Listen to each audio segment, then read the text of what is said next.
আসসালামু আলাইকুম গাইস। তো আজকে আমরা চলে এলাম একটি পেঁয়াজের চকে। এই পেঁয়াজের চকটির নাম হচ্ছে গট্টির চক।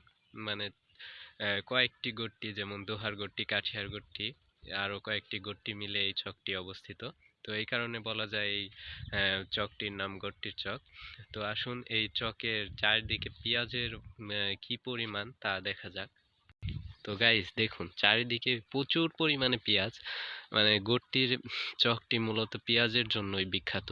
চারিদিকে শুধু পেঁয়াজ, চাষিরা শুধু পেঁয়াজই চাষাবাদ করে। তো এই চকে পেঁয়াজের ফলনও প্রচুর পরিমাণে হয়। তো আসুন জানা যাক কয়েকটি কৃষকের কাছে তাদের পেঁয়াজের পরিচর্যা সম্পর্কে। এইদিকেও পেঁয়াজ।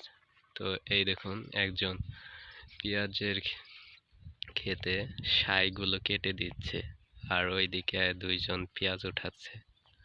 তো চলুন আসুন জিজ্ঞাসা করা যাক পেঁয়াজের সাইগুলো কেন কাটছে সে। পেঁয়াজের সাইগুলো কাটলে কি পেঁয়াজের কি ক্ষতি হয় না পেঁয়াজের ভালো হয়, সেই দিকগুলো জানা যাক তার কাছ থেকে। তো আসুন আমরা যাই তার পেঁয়াজের পেঁয়াজের কৃষকের কাছে একজন। তো আসুন দেখুন কত পরিমাণে সাই হয়েছে পেঁয়াজ থেকে। পেঁয়াজ। তো আসসালামু আলাইকুম ভাই। ওয়ালাইকুম আসসালাম। তো ভাই আপনার নাম কি? আমার নাম মোহাম্মদ রামিম মিয়া। আচ্ছা ভাই, এই পেঁয়াজ ক্ষেত তো আপনারই না? হ্যাঁ আমার। তো এই সাইগুলো কেন কাটতেছেন আপনি? এই সাইগুলো কেটে দিলে পেঁয়াজে সম্পূর্ণ রস সায়ের নেমে যাবে, পেঁয়াজটা বড় হবে আরো অনেক আহ, এবং শক্ত হবে। ও সাই আচ্ছা। কেটে দিয়ে পেঁয়াজটাকে পানি দেবে, পানি দিলে পেঁয়াজগুলো সম্পূর্ণ গোল হয়ে যাবে এবং পেঁয়াজটা অনেক বড় হবে। ও আচ্ছা, পেঁয়াজ ক্ষেতের সাইগুলো কেটে দিলে হচ্ছে পেঁয়াজ আগের থেকে আরেকটু বড় হবে, আর পেঁয়াজের সাইয়ের যেই রসটা আছে সেটা পেঁয়াজের মধ্যে গিয়ে পেঁয়াজটা আরো বড় হবে। দেখুন এই যে এই পাশে এই ক্ষেতালা পেঁয়াজের সাইগুলো সব কেটে দিয়েছে এবং কাটার পরে এখন হচ্ছে পানি দিয়েছে। তো এখন হচ্ছে এই পেঁয়াজ খেতে যখন পানিগুলো শুকায় যাবে পেঁয়াজ, তখন হচ্ছে পেঁয়াজ তোলার সময় আসবে এবং পেঁয়াজ তুললে অনেক লাভবান হওয়া যাবে। এইভাবে এই পেঁয়াজ খেতে পানি দিয়ে পেঁয়াজ উঠাইলে পেঁয়াজগুলো অনেক বড় হবে এবং পেঁয়াজ গোল হবে, তো বড় হবে বলা যায়। তো এই দেখুন পেঁয়াজের খেতে ঘাসগুলো সে করে দিচ্ছে, যাতে পেঁয়াজ ওঠানোর পরে পেঁয়াজ খেতে পানি দিলে যাতে ঘাসগুলো আর বেশি না হয়ে যায়। আর পেঁয়াজ ওঠানোর পরে পাট বুনবে, এই কারণে একসঙ্গে দুই কাজ। পরিষ্কারও হয়ে গেল পেঁয়াজ ক্ষেত, অপরদিকে পেঁয়াজেরও ভালো, আবার পাট বুনার সময়ও পাটেরও কোনো ক্ষতি হবে না। তো আসুন দেখা যাক আরো কিছু। এইদিকে ওনারা পেঁয়াজ উঠাচ্ছে, তাদের ক্ষেতে প্রচুর পরিমাণে ঘাস। তারা পেঁয়াজ কেন উঠাচ্ছে, পেঁয়াজে ছাই ভেঙে দিয়ে পানি না দিয়ে পেঁয়াজ কেন উঠাচ্ছে সেটা জানা যাক তাদের কাছ থেকে। চলুন।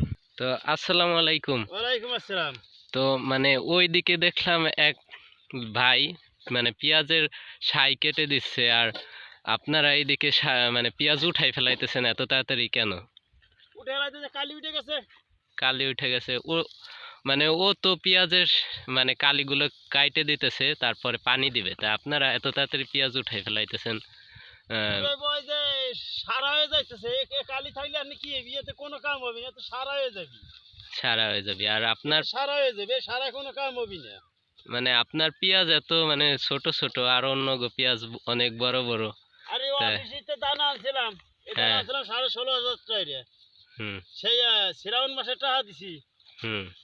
এই 16,500 টাকার দানা এই তো পিএস হয়েছে যে 1.5 মণ 2 মণের কাটাই হয়েছে। ওই শালার বিনা সারাকে দানা আর আনবো না তো।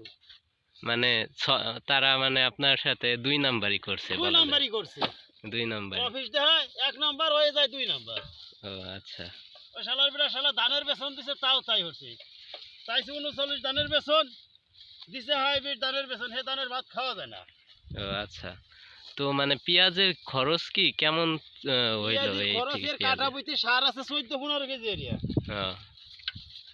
মানে এক কাটা বই চষাইতে লাগে 150 টাকা, একটা কিষান লাগে 500 টা লাগাইতি, তাহলে পর তো আসে কইতে পেঁয়াজ আজকে বাজারে খায় না 1200-1300 টাকা 1500 টাকা মন, তাহলে পর তো কইতে ব্যবসায় কইতে আমাকে তো বাইসে থাই কষ্ট এইভাবে, ঠিক মানে আছে? হ্যাঁ, আমার কোনো ব্যবসা নাই এতে, একদম ব্যবসা নাই। মানে 3000-4000 টাকা মন ওই ছিল, শুনছিলাম যদি ওইভাবে থাকতো তাহলে কিছুটা বাইসে থাকা যেত। মানে সব দিক দিয়ে ধোঁকা দিয়ে যাইতেছে আর আমার সব দিক থেকে ধোকা দিয়ে দিচ্ছে। কৃষকরে। সারের দাম 1 কেজি সার আগে কিনছি 20 টা বা 17টা 18টা, বর্তমান কিনা লাগে সেই সার 30 টা 35 টা কেজি। সেই অনুযায়ী 1 কেজি সারে তারও খেত হয় না। সেই অনুযায়ী পেঁয়াজের মানে ফলন তো সেই আর অনুযায়ী না। আমাকে পেঁয়াজি কোনো ফলনই নাই, আহ, ঠিক আছে? কোনো ফলনই নাই। এই তো যে 16,500 টাকা দাম, এই যে পেঁয়াজ দাও, এই যে পেঁয়াজ, এই যে পেঁয়াজ কত ছোট ছোট পেঁয়াজ। একেবারে ছোট ছোট, ফলন নাই। এই যে কালি, এই যে এইসব কালিতে কি হবে? এই যে এগুলা, এই যে কালি কি হবে? এত সার হয়ে গেছে এই যে। হুম, তো গাইস আপনারা তো দেখলেনই মানে একবার মাথায় বেড়ে আমার পেঁয়াজের একদিক দিয়ে অনেক মানুষ সফল হলেও কিছু কিছু অসাধু ব্যবসায়ী আছে যারা মানে এই পেঁয়াজের দানাগুলো মানে 2 নাম্বারি করে বেচা কিনা করে। তাদের জন্য এখন বলা যাচ্ছে মানে এনাদের পেঁয়াজগুলো যদি এখন পানি দেওয়া হয় তাহলে ওই পানি দেওয়ার পরে গাছগুলো মরে মানে আর খুঁজেই পানি পাওয়া যাবে দেওয়ার না। পরে এখন পানি দিলে গাছগুলো একবার মরে শুকায় যাবে, তালাশ করেও পাওয়া যাবে না। আর ঘাস হয়েছে এই কারণে ঘাসে আর মাই যাবে, আর কিছু সই দেওয়া যাবে না, এই পেঁয়াজি তালাশ করে পাবো না। আমি তো যাক 2-4টা দেখতেছি, আর পানি দিলে সই দেখবো না। এদিন তো উঠে হেলাই দেওয়া, বইটা পরিষ্কার হয়ে হেলাই দিয়ে অন্য কোনো বীজ টিজ দেওয়া যায় নাকি?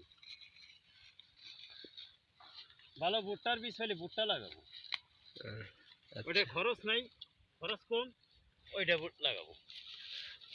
তো গাইস আপনারা তো দেখলেনই মানে পেঁয়াজের ফল চাষ করে কৃষক একদিক দিয়ে লাভবান হলেও অপর দিক দিয়ে কিন্তু কৃষকের মানে মন থেকে পেঁয়াজের চাষ মানে উঠে যাচ্ছে এরকম বললেই বলা যায়।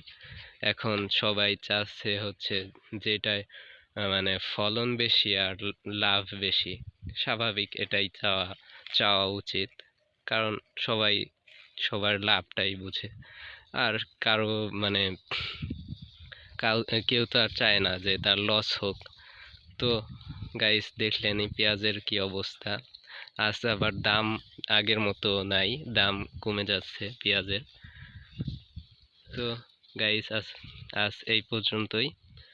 যদি ভিডিওটা ভালো লাগে শেয়ার করবেন, ফেসবুক থেকে দেখলে ফলো দিয়ে আমাদের সাথেই থাকবেন, আর ইউটিউব থেকে দেখলে সাবস্ক্রাইব করবেন। তো আসসালামু আলাইকুম।